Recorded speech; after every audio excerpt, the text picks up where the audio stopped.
Bonjour à toutes et à tous. Merci d'être présents pour cette 8e conférence du projet Climat Social, l'antépénultième. Aujourd'hui, nous accueillons Thibaut Grissinger, qui est docteur en neurosciences et chercheur indépendant en sciences comportementales, plus spécifiquement appliquées aux questions de transition écologique. Il a récemment cofondé un groupe de recherche indépendant qui s'appelle ACT et qui s'est donné pour mission de remettre par la recherche et le conseil la composante humaine au centre de la problématique écologique. Lors de sa conférence, Thibaut va nous parler de la manière dont les sciences cognitives peuvent faciliter des transitions écologiques et justes à différents niveaux territoriaux d'action collective. Merci Thibaut de prendre ce temps de nous présenter quelques-uns de tes travaux. Il y en a d'autres.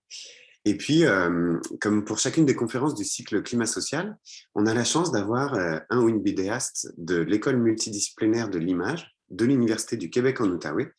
Et aujourd'hui, c'est Litzia qui est diplômée déjà du baccalauréat en art et en design avec une concentration de bande dessinée et qui forme avec Thibaut un binôme pour retranscrire ses recherches en bande dessinée. Alors, elles seront accessibles dans un deuxième temps, plutôt à partir du premier semestre 2022. Et je vous en reparlerai par mail. On va avoir une séance de questions à la fin de la présentation. Vous aurez le choix, soit entre noter les questions directement dans le petit composant, le petit module pour discuter ensemble, soit en me demandant la parole. Et puis à ce moment-là, je vous activerai le micro et vous pourrez poser vos questions directement à Thibaut. Thibaut, ça va être à toi maintenant et je vais normalement t'autoriser à partager ton écran. Ça devrait fonctionner. Tu me dis si c'est le cas.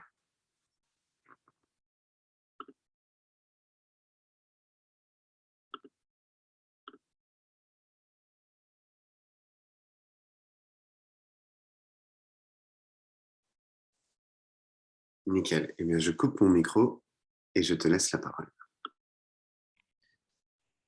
Ok, merci. Vous m'entendez bien? Ok. N'hésitez pas à me dire peut-être si ça coupe parce que je suis dans une université qui m'est inconnue encore et dont je ne connais pas la stabilité du Wi-Fi. Je suis à Bruxelles. Et si ça coupe, du coup, j'enlèverai ma caméra. C'est entendu. Ok. On s'était donné une vingtaine de minutes, c'était ça? Super. Ouais. Bonjour à toutes et à tous. Merci d'être là. Merci d'être là pour m'écouter, mais surtout après pour échanger, j'espère, parce que la question qu'on va aborder aujourd'hui, elle est complexe dans le sens qu'on va toucher aux questions de l'humain, à la notion de comportement, et donc il y a plein d'échelles différentes qui vont être intégrées, et ce n'est pas tout le temps évident d'y voir clair. Donc, je vais essayer de vous présenter aujourd'hui en fait, comment est-ce que nous, en fait, on aborde ces questions-là, ce lien entre sciences comportementales et enjeux de transition écologique au Act Lab. Donc, pour peut-être vous redonner un petit point, moi, j'ai fait un doctorat en sciences cognitives, en neurosciences cognitives plus précisément, et depuis quelques années, en fait, j'accompagne les organisations dans l'intégration en fait de ces connaissances sur les dynamiques humaines et sociales dans les enjeux de transition, donc pas mal de politiques publiques. Et par ailleurs, donc j'ai fondé un collectif qui s'appelle le Act Lab, qui a pour but de faire un peu office de think tank ou de réfléchir à comment est-ce que ces connaissances-là peuvent être appliquées, mobilisées, parce que ce que vous allez voir, c'est que ce n'est pas aussi simple que ça en a l'air, et qu'entre le monde de la recherche académique et le monde de l'action de terrain, il y a un monde il y a un écart, et c'est dans cet écart-là, en tout cas, qu'on essaie de se situer. Je vous ai fait un petit topo. Alors, je sais, Timothée, qui m'a dit de ne pas reprendre tous les enjeux de climat, et je vais essayer de faire vite, mais quand même, peut-être pour resituer dans les enjeux qui nous intéressent, c'est quand on parle d'humain et de transition écologique, il y a un peu une espèce de paradoxe, c'est que d'un côté, c'est tout à fait acquis que les activités humaines et nos actions, nos comportements, nos systèmes de production, de transport, etc., sont à la cause des règlements climatiques qu'on peut observer, du réchauffement climatique, mais pas que, aussi de l'effondrement de en tout cas l'appauvrissement de la biodiversité et de multiples types de pollution, air, mer, terre. Et donc, c'est ce qu'on appelait ces problématiques écologiques, pas juste une crise, hein, qui est vraiment une question de rapport à l'environnement dans lequel on s'insère et duquel on dépend. Eh bien, l'humain, il est assez bien établi qu'il est à la cause, en tout cas, de ce qui est en train de se jouer. En revanche, quand on se place du côté, non pas disons, du problème, mais plus des solutions, des pistes de solutions, eh bien, c'est un peu moins net, en fait, que ce que cette dimension humaine, en fait, peut apporter. Et souvent, il y a une forme de focale qui est mise finalement sur des solutions qui sont un peu plus d'ordre technique ou d'ordre technologique.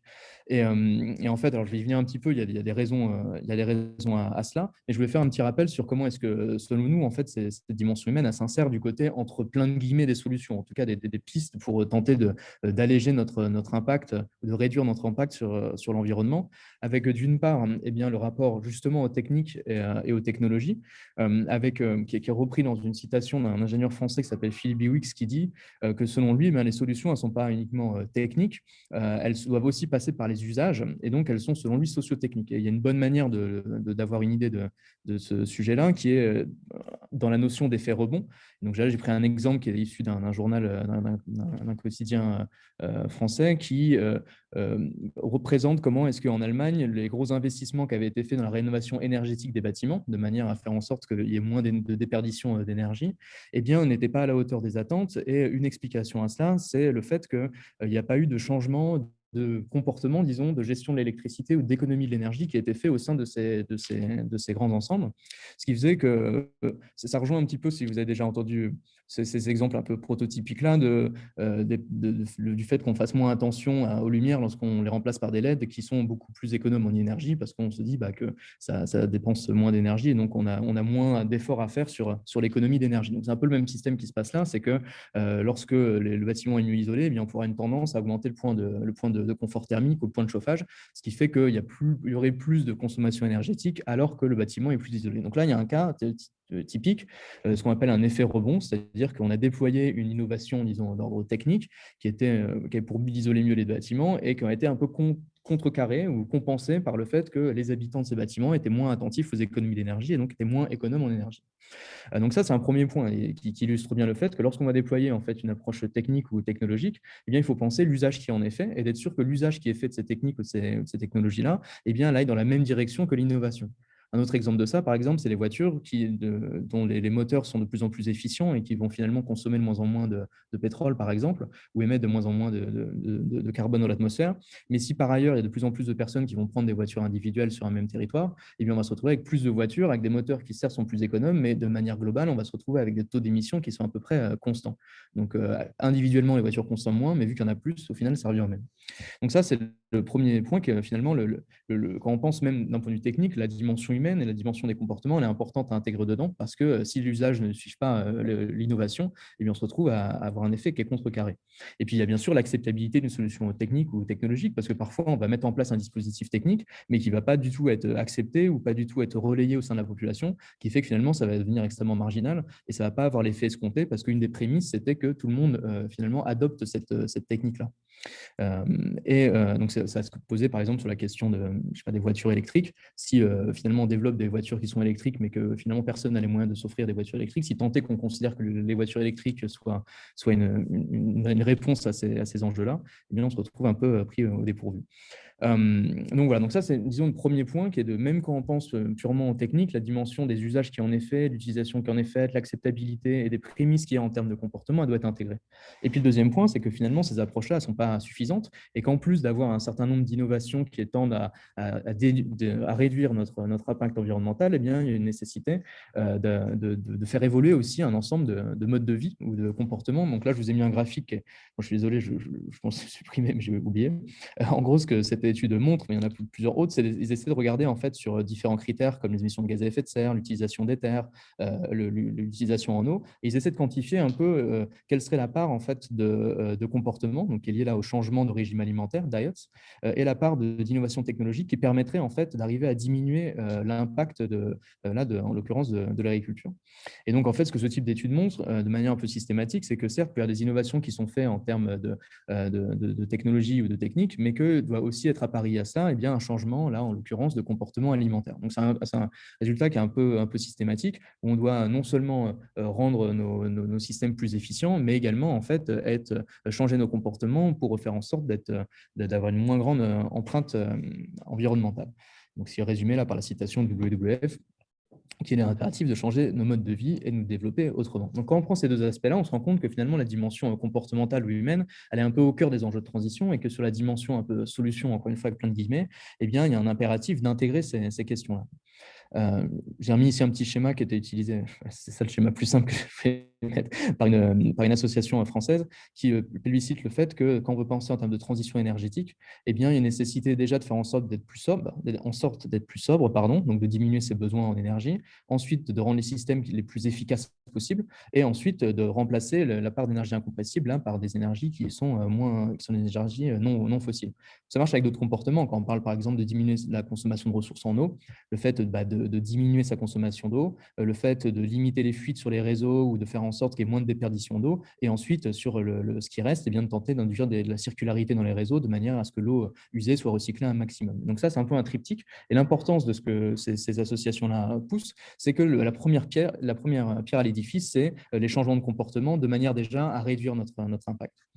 Le problème de ça, et c'était bien résumé par un article de Mathieu Sojo et son équipe il n'y a pas si longtemps que ça, c'est quand on regarde en fait les trajectoires qui sont programmées par les think tanks, par des ONG, par des États, en termes de réduction, là en l'occurrence des émissions de carbone sur les prochaines années, eh bien très souvent ce qui est proposé pour atteindre les cibles qu'on s'est fixées par exemple dans les accords de Paris, ce sont des solutions qui sont d'ordre technique ou technologique, et finalement la dimension des modes de vie, elle est un peu systématiquement mise sous le tapis ou éludée. C'est-à-dire que quand on va faire un plan pour qu'un pays se décarbone, par exemple le ministère de l'écologie en France, eh bien, dans ce plan-là, va y avoir finalement une sorte d'omission de la dimension des changements de comportement. Donc, il y a plusieurs raisons à ça. Deux raisons qu'ils identifient qui, pour moi, sont assez importantes, c'est que déjà, simplement, il est un peu mis sous le tapis et il y a une grande emphase qui est mise sur les techniques, on peut en reparler.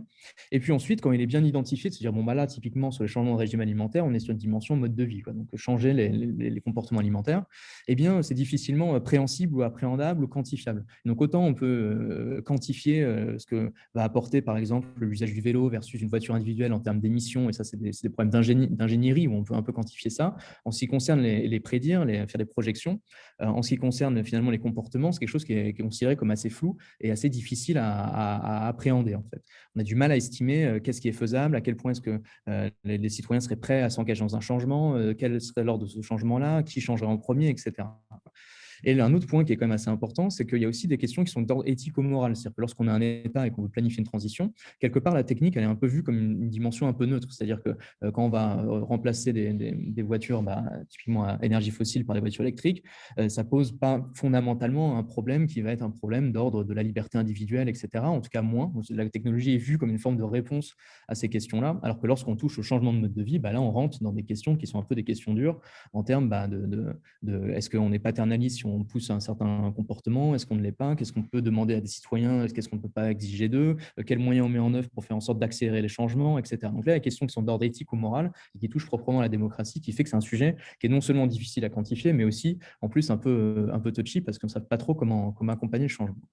Donc ça, c'est un peu pour la première espèce de perspective autour de la dimension humaine qui me semble important quand même de replacer pour savoir dans quel contexte on s'inscrit.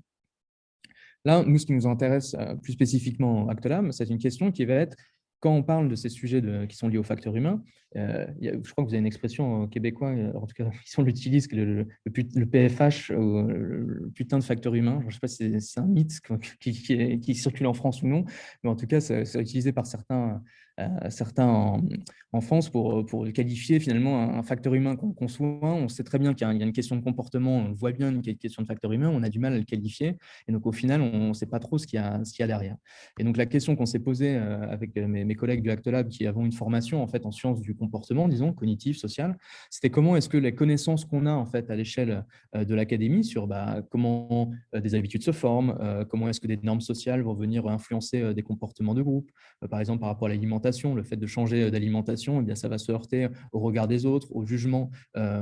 Comment est-ce que l'affiliation à certains groupes sociaux peut être aussi bloquante pour certaines questions de comportement. On pense par exemple aux États-Unis, notamment la difficulté de s'entendre entre républicains et démocrates sur des lois, parce qu'il y a un défaut, en fait, il y a une question d'idéologie qui va teinter systématiquement en fait, les propositions qui sont faites, et qui va rendre difficile en fait, l'intégration des arguments, parce qu'il y a un prisme idéologique qui est plaqué dessus. À tort ou à raison, en tout cas, il y a ces effets-là. Et donc, il y a plein de mécanismes cognitifs ou sociaux dont on a connaissance en sciences académiques et qui ne sont pas encore suffisamment traduites auprès des acteurs de la transition. Et donc, je vous ai mis ici un peu un schéma avec d'un côté ce qu'on va appeler les sciences cognitives, donc qui sont un ensemble de disciplines scientifiques qui ont pour but d'étudier l'esprit humain, mais pas que, l'esprit aussi animal. Donc, ce qu'on appelle la cognition, c'est tous les mécanismes internes psychologiques qui vont aller produire des comportements qui sont individuels ou sociaux. Et donc, il y a des disciplines comme les neurosciences qui ont pour but de comprendre bien quelles zones du cerveau contribuent à générer tel comportement, ou plutôt quel réseau de neurones, des choses plus sur les comportements en tant que tels que la psychologie, la philosophie qui est assez importante pour poser des questions telles que le libre arbitre, le rapport aux émotions, la conscience, etc. Je passe sur d'autres disciplines, et puis des choses qui sont plus type psychologie sociale, qui vont s'intéresser au comportement de groupe, à l'identité, à l'affiliation, aux dynamiques d'imitation qui peuvent survenir, ou de conformisme. Donc, tout ce qui va être lié aux dynamiques de groupe, jusqu'à des disciplines qui sont plus, en tout cas en France, on les classe plus dans la question des sciences sociales, telles que l'anthropologie. Et donc, l'anthropologie cognitive va s'intéresser notamment à essayer de comparer est-ce qu'il y a une différence, par exemple, culturelle sur certaines fonctions cognitives. Est-ce que des personnes qui vivent à deux endroits différents du globe et qui baignent dans des environnements culturels distincts, eh bien, ont la même manière d'aller faire des choix, ou on sont sensibles au même type de normes sociales, etc. Donc, c'est une manière de s'abstraire un peu d'un biais qui pourrait être d'étudier toujours à peu près les mêmes humains, et de finalement pas comprendre le cerveau, mais comprendre le cerveau des étudiants blancs américains, parce que c'est un peu l'espèce de biais d'échantillonnage qu'on a. Donc, toutes ces disciplines-là, jusqu'à l'économie même, et les sciences politiques, ont pour but de comprendre les comportements. Et donc, il y a de plus en plus d'interdisciplinarité entre ces différents champs de recherche depuis maintenant 70 ans.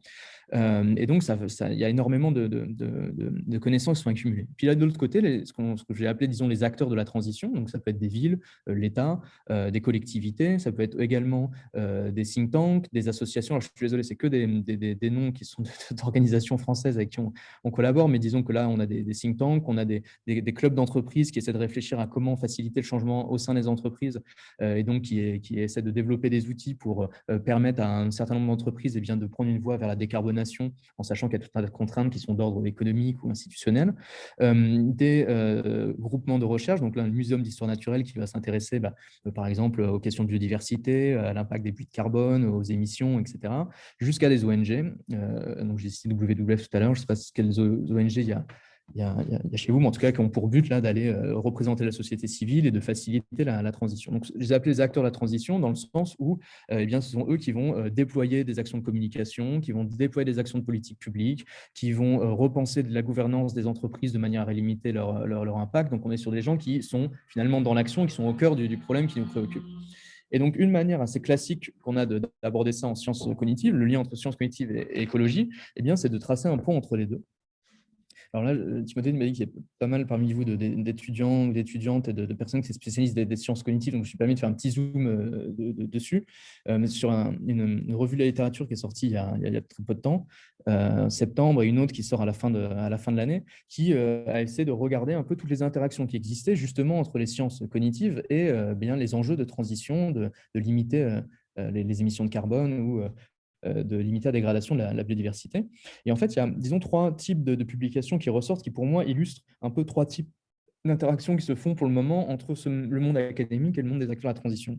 Un premier type de publication, c'est des publications qui sont de regarder ce qu'on a comme connaissance en fait en sciences cognitives, et simplement de dire comment est-ce que ça pourrait être utile aux enjeux de transition. Donc, typiquement, comment est-ce qu'on va faire des choix sur la base de nos préférences ou de nos valeurs, et comment est-ce que ça permettrait de faire des hypothèses sur les difficultés qu'on pourrait avoir à se passer d'emballage plastique dans nos modes de vie, ou de choisir un produit avec un label plutôt qu'un autre. Donc ça, c'est des choses qui vont toucher au choix individuel, et donc ils vont tenter de faire des projections en disant sachant ce qu'on sait sur les comportements, voilà à quoi ça pourrait être utile. Mais finalement, ils regardent les enjeux de transition d'un peu loin et ils font des spéculations sur ce qui pourrait être utile.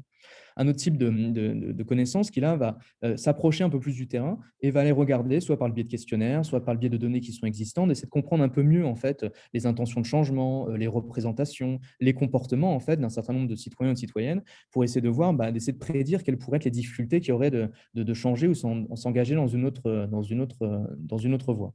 Donc là, par exemple, on a un article qui s'intéresse notamment à l'effet qu'il peut y avoir en laboratoire.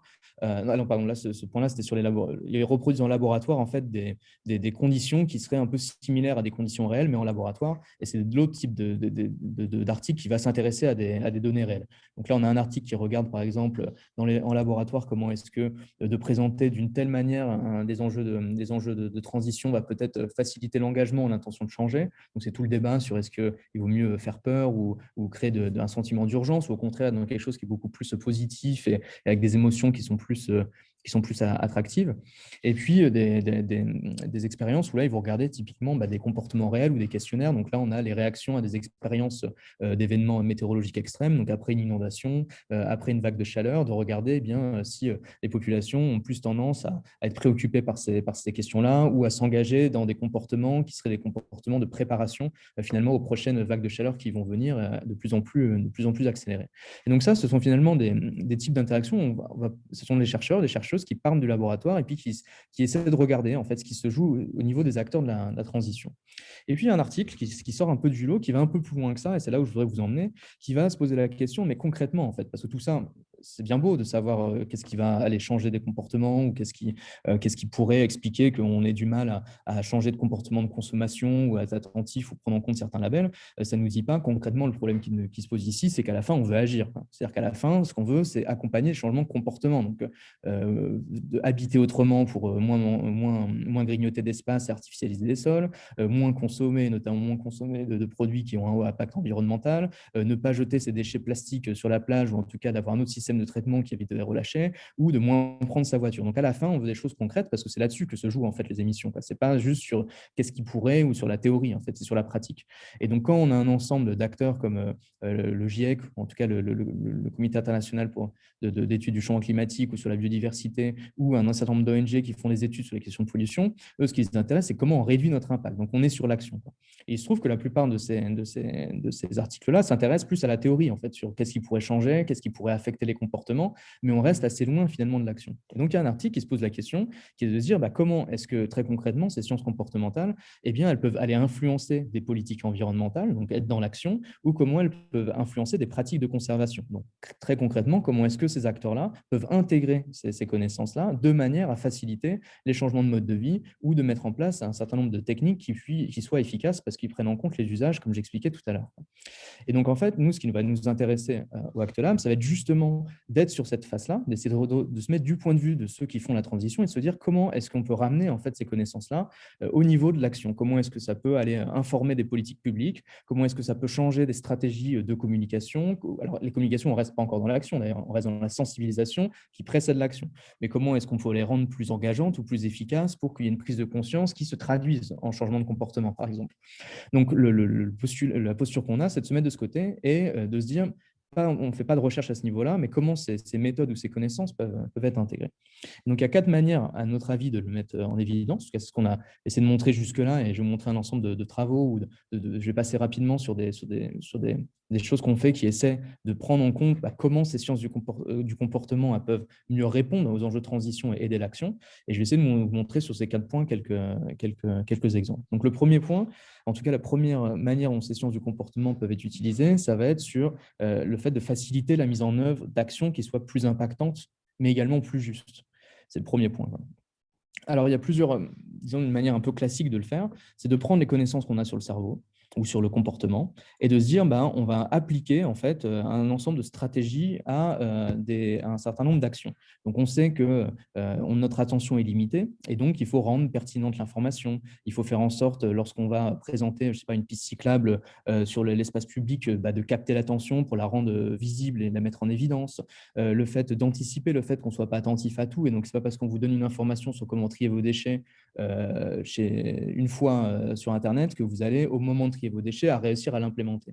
Donc, il y a tout un enjeu de faire en sorte que notre attention est limitée, il faut le prendre en compte, que ce n'est pas parce qu'on a une information qui nous est accessible, et bien finalement qu'on va pouvoir l'intégrer, la prendre en compte, l'intégrer dans sa prise de décision. Comment est-ce que la manière dont on va être hiérarchisé en fait, ou organiser nos différentes alternatives eh bien, va changer la manière dont on va voir s'engager. Donc, comment est-ce que finalement la dimension sociale des actions elle va être importante et de faire en sorte de mettre en avant qu'on va aussi envoyer un signal aux autres lorsqu'on change, et ce n'est pas uniquement pour soi qu'on change, ou le fait de rendre attractif certaines ou bénéfiques certaines actions, etc. Je ne vous fais pas le détail ici, c'est un outil qui a été développé par l'OCDE, OECD, qui est accessible sur Internet, mais le principe, c'est à peu près c'est toujours le même, c'est de se dire, on a des connaissances sur l'humain, on peut le transformer en levier d'action, et on peut utiliser cette stratégie pour faire en sorte de rendre un peu plus efficaces en fait, les actions qu'on va mettre en place.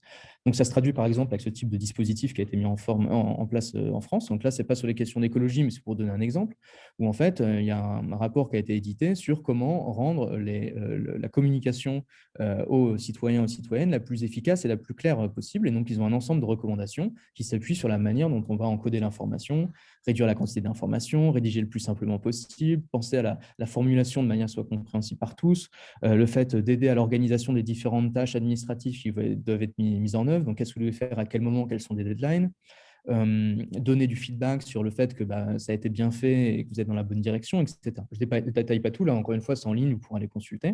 Mais l'idée, c'est de simplement prendre en compte la manière, un peu de quel bois on est fait, notre cognition pour faire en sorte d'adapter, là, en l'occurrence, la communication pour que, je ne sais pas moi, des propriétaires s'engagent dans la rénovation de leur bâtiment. Et on se rend compte que lorsqu'on met en place un chèque énergie ou qu'on leur donne des dispositifs de facilitation pour qu'ils puissent être remboursés pour s'engager dans des rénovations, ils ne le font pas forcément. Il y a un des obstacles, ça peut être le fait que les processus administratifs sont trop lourds, alors notamment en France, trop compliqués pour finalement aller jusqu'au bout de la démarche. Et donc là, peut-être que de simplifier les démarches, le fait de les rendre plus simples, ça peut être une manière aussi de les engager dans le changement si on considère que c'est ça qui bloque. Donc ça, c'est de manière assez simple. On prend en compte un ensemble de connaissances qu'on a et puis on tente de l'implémenter en fait dans des actions. Donc ça s'est pas mal intégré dans ce qu'on va appeler les nudges. C'est un ensemble de stratégies qui ont pour but finalement de présenter l'information de manière à ce qu'elle soit la plus facilement assimilée ou compréhensible par le tout venant. Et il se trouve qu'en fait, sur sur pas mal de nudges qui ont été testés, donc des nudges, ça peut être de mettre des poubelles de tri de différentes couleurs pour rendre les plus saillantes possibles. Ça peut être le fait de faire de la communication par le biais d'influenceurs pour faire en sorte qu'ils puissent parler à des segments de la population de manière adaptée pour que ça soit bien compris en fait quels sont les enjeux, etc. Il y a tout un tas de stratégies qui peuvent être utilisées de communication, même dans l'espace public, le fait de rendre évident les services de transport en commun plutôt que l'automobile, ça permet aussi de visibiliser ça dans l'espace public, sachant que lorsqu'on est en train de sortir de chez soi, on n'a pas forcément toujours le nez en l'air pour voir le mode de transport qu'on va prendre. Sauf que dans les résultats qui sont observés, donc ça c'est une revue de littérature d'il y a pas très longtemps, ils tentent un ensemble de stratégies dites comportementales de nudge, et ils voient qu'il y a certains effets sur l'alimentation, le tri des déchets ou l'économie des ressources qui sont peut-être prometteurs, qui donnent un petit effet. Il y a pas mal d'effets en fait, qui sont assez peu concluants et pas mal de choses aussi qui n'ont aucun effet. Et donc, la conclusion un peu de ce type de stratégie, de faire en sorte d'utiliser ces connaissances pour guider l'action, c'est qu'au final, ce n'est pas forcément tout le temps efficace. Et il y a plusieurs raisons à ça. Et une première raison, c'est qu'en fait, on ne peut pas simplement utiliser les connaissances qu'on a sur le cerveau et se dire, on va les attacher à une action qu'on faisait avant. Donc, on veut communiquer sur le tri des déchets, on va faire en sorte que ce soit coloré, que ça soit préhensible, etc. Ça peut aider à communiquer, mais ce n'est pas ça par ailleurs qui va peut-être bloquer l'action. C'est-à-dire qu'on sait peut-être bien ce qu'il faudrait faire, mais par contre, on a du mal à passer à l'action.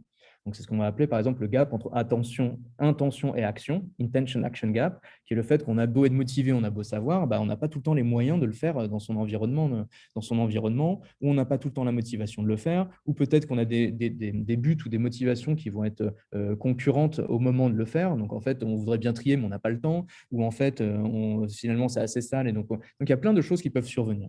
Et donc, la première leçon pour essayer d'intégrer au mieux ces connaissances-là, c'est d'une part de comprendre qu'est-ce qui va bloquer les changements de comportement. Et donc, ça donnait lieu à un deuxième niveau, qui n'est pas uniquement le nudge d'aller plugger un ensemble de connaissances sur notre comportement, sur de l'action, mais vraiment de développer toute une méthodologie avec pour objectif de comprendre quelles vont être les choses qui vont contraindre le changement de comportement, d'aller faire du terrain, d'aller faire de la revue de littérature, d'aller faire des entretiens, d'aller faire des focus group, des ateliers où on peut essayer de discuter certains sujets pour comprendre en fait sur une population donnée ou un public, le public qui nous semble le plus prioritaire, eh bien, qu'est-ce qui rend difficile ce changement de comportement. Et à ce moment-là, les sciences comportementales sont un peu comme des clés lecture qui vont nous guider. Donc, à force de discussion, on peut se dire, bah là, clairement, il y a un sujet sur la difficulté à planifier. Donc, par exemple, le fait d'aller se passer d'emballage plastique, il y a un gros sujet parce que les comportements, ils sont au niveau de l'achat, au moment de l'achat. Donc, c'est au moment du magasin où il y a un ensemble d'achats qui doivent être faits pour réduire le plastique. Donc, par exemple, d'acheter du vrac sans plastique, ça nécessite d'aller autre part si jamais ce n'est pas disponible dans le magasin.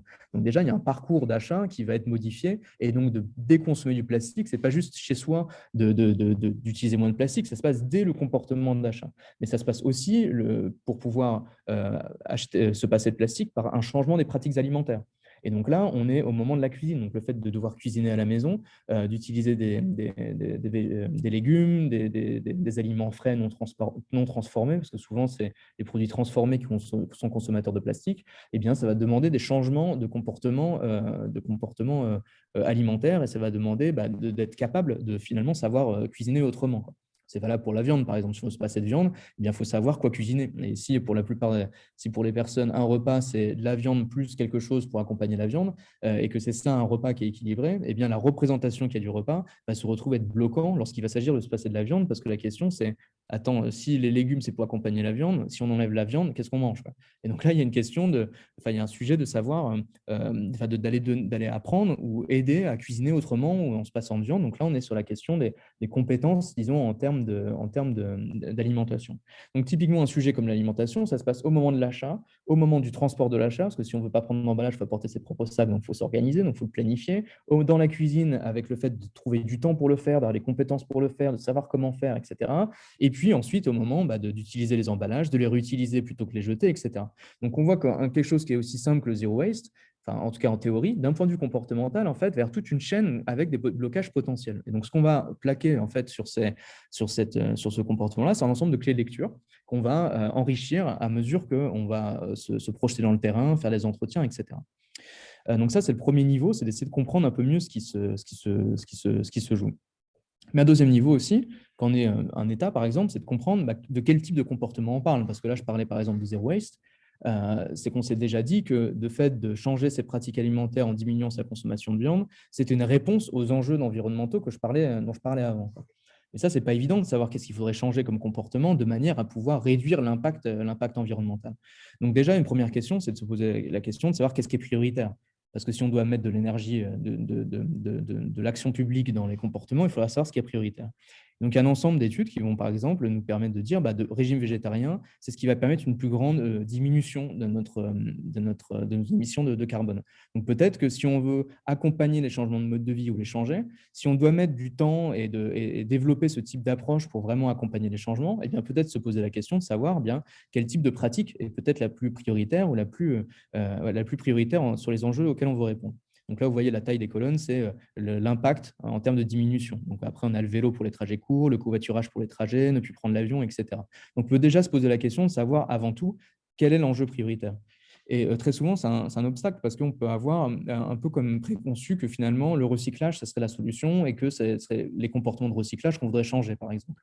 En revanche, si on prend la pyramide Zero Waste, on se rend compte que ce qui est le plus prioritaire, c'est peut-être de se passer simplement d'emballage, comme ce dont je mentionnais tout à l'heure. Donc peut-être que c'est ça le comportement prioritaire. Et donc ça peut se faire sur les enjeux de carbone, mais ça peut se faire aussi sur la biodiversité. Je ne vous détaille pas ici, mais on peut classer un certain nombre de pratiques de jardinage qui vont permettre de réduire notre impact sur la biodiversité en fonction de l'impact que ça a sur la thématique dont on parle et à quel point est-ce que ça semble le plus faisable ou implémentable possible. Je peux prendre cet exemple-là, où on va s'intéresser par exemple aux questions de diminution de la consommation d'eau. Donc, on va lister un ensemble de comportements qui nous semblent déterminants pour réduire notre consommation d'eau. Le fait de ne laver ses vêtements que lorsque on a vraiment une machine qui est pleine et pas de faire plein de lessive avec finalement peu de vêtements. Le fait de tourner le robinet lorsqu'on se lave les dents, etc. Le fait de régler ses fuites, de tirer moins la chasse d'eau. Il y a un ensemble de pratiques qu'on peut lister qui ont pour but là de réduire finalement la consommation d'eau.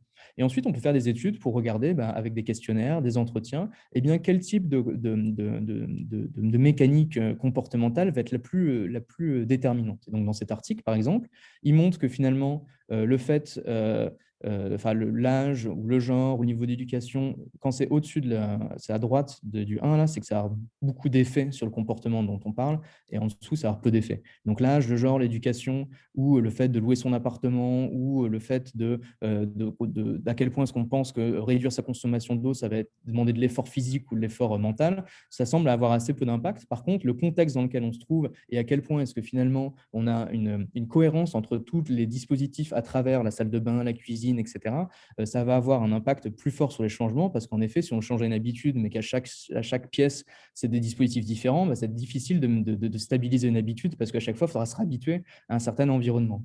Le fait que dans la famille, il y a déjà des normes qui soient bien établies, où on dit fais gaffe, prends moins de temps sous la douche, ou coupe l'eau quand tu te douches, quand tu te brosses les dents, etc. Ce type de normes au sein de la famille va avoir un impact assez énorme sur les comportements dont on parle.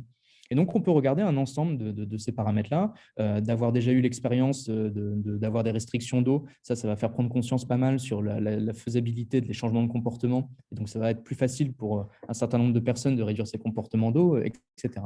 Et donc, on peut regarder un peu en couplant ce que je disais tout à l'heure, sur un comportement spécifique, une fois qu'on l'a identifié, quels sont les déterminants cognitifs ou sociaux qui vont être les plus impactants pour trouver la stratégie qui est la plus utile.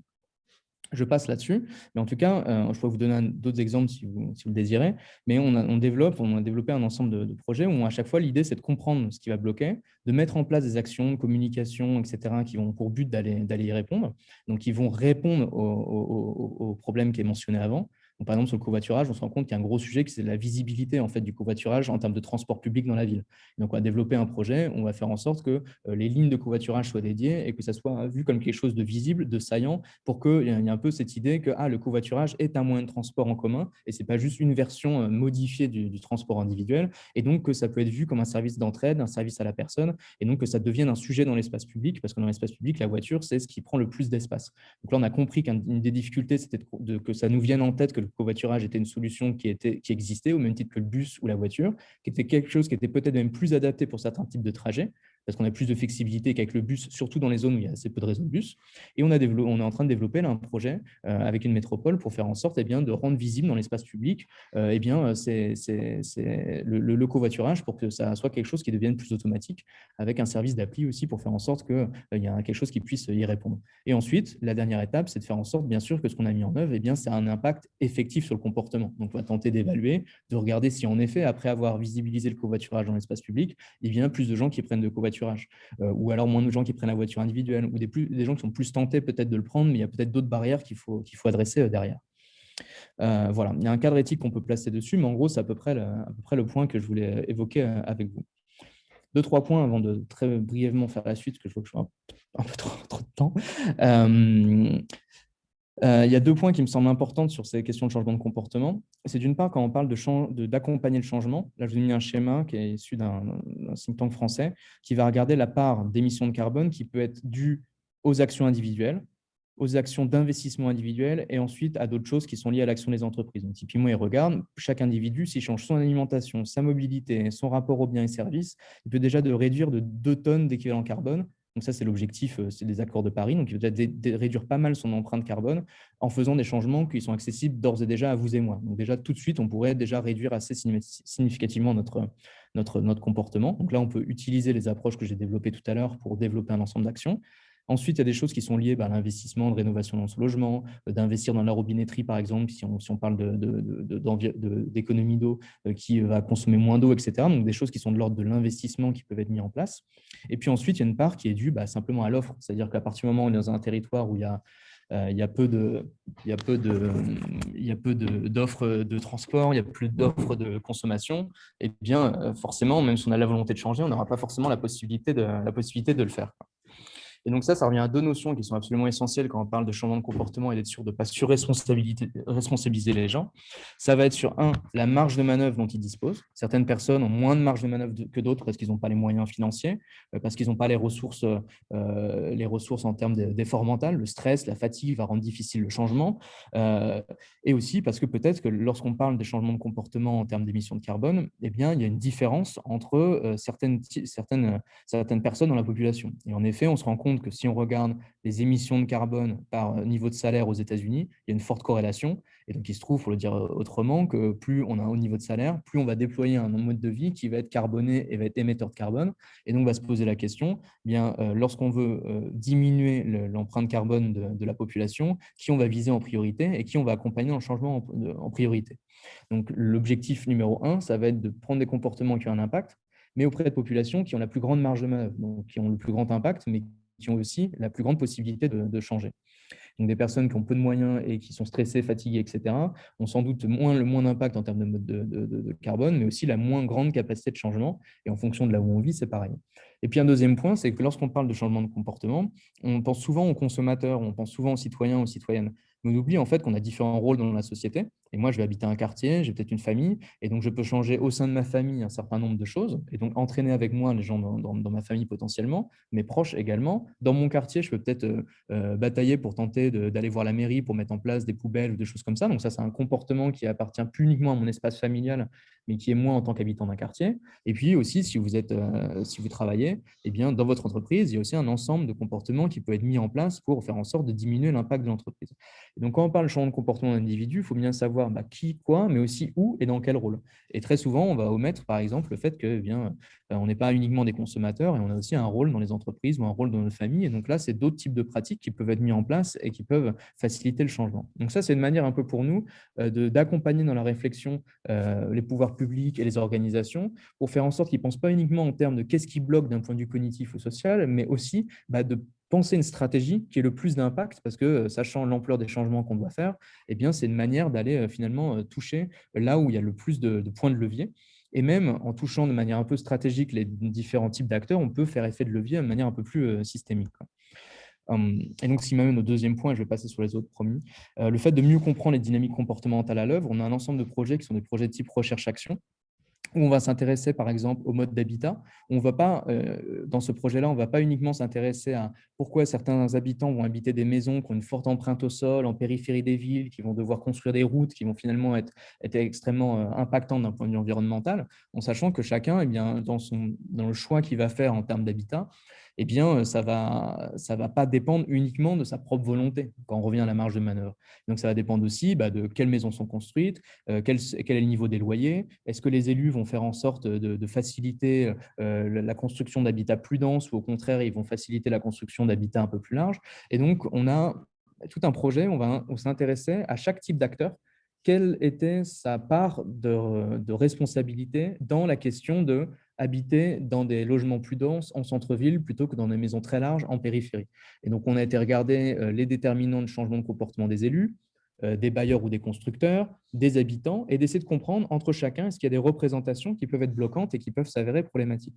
Et on se rend compte, par exemple, que des élus ont une espèce de crainte vis-à-vis, ils vont présupposer de ce que des habitants voudraient en venant dans leur commune, et donc en anticipant ce que les gens pensent qu'ils veulent, eh bien, ils vont construire des maisons qui correspondent à ce qu'ils pensent vouloir, sans chercher à trouver d'autres modes d'habitat qui pourraient correspondre à leurs attentes, mais qui seraient moins environnementalement, disons, plus légères. Et donc là, on a un cas où des élus vont, par crainte ou par anticipation, créer une offre. Et donc, en tant qu'habitant, ensuite, quand on va chercher une maison, eh bien, on va avoir un peu cette offre qui va être facilement disponible. Et donc, il y a une prophétie un peu autorisatrice qui se fait. Et donc, avec la préfecture d'un département en France, on est en train de réfléchir à des actions coordonnées pour faire en sorte d'aller changer et la perception que des élus vont avoir de leurs concitoyens, mais également d'amener des habitants à imaginer quels pourraient être les habitats que les élus pourraient mettre en place qui correspondraient et à leurs préférences et en même temps qui seraient souhaitables pour l'environnement. Donc là, on va pas s'intéresser à un type d'individu, mais aux interactions qu'il peut y avoir entre ces différents acteurs qui peuvent permettre de débloquer un système. Et on a un autre projet qui est là sur la question de l'utilisation des produits phytosanitaires ou des pesticides par les agriculteurs, où là, de la même manière, on ne va pas s'intéresser uniquement à ce qui va aller rendre difficile les changements de comportement des agriculteurs, mais aussi les interactions avec les chambres d'agriculture, avec les coopératives agricoles, avec un certain nombre d'acteurs. On va s'intéresser à ces questions-là. Donc ça, c'est des projets qui ont pour but de tenter d'autres manières, d'aller plus loin en fait, que ce que je vous ai présenté avant, et d'essayer de trouver, juste au contact du terrain et en utilisant ces clés de compréhension, comment est-ce qu'on pourrait faire un basculement et faire un peu plus, d'aller dans des changements beaucoup plus systémiques. Et on développe par ailleurs d'autres nouvelles approches de ce qu'on appelait de l'action écologique, où l'on va travailler avec des designers, avec des personnes qui travaillent sur les politiques publiques pour réfléchir un peu mieux comment est-ce que les sciences du comportement peuvent intégrer cette action-là. Pour une raison simple, c'est que lorsqu'on est dans une position de décision, d'aller mettre en œuvre un certain nombre de politiques publiques ou de campagnes de communication, eh bien, on a un phénomène qui est qu'on s'adresse à des personnes qui ont l'impression d'avoir déjà une bonne compréhension de ce qui va déterminer les changements de comportement. Et donc, notre job avec ces personnes-là, c'est déjà de faire en sorte qu'ils comprennent un peu mieux tous ces clés de changement que j'ai un peu évoquées, pour faire en sorte qu'ils développent des actions qui sont un peu plus adaptées, quoi.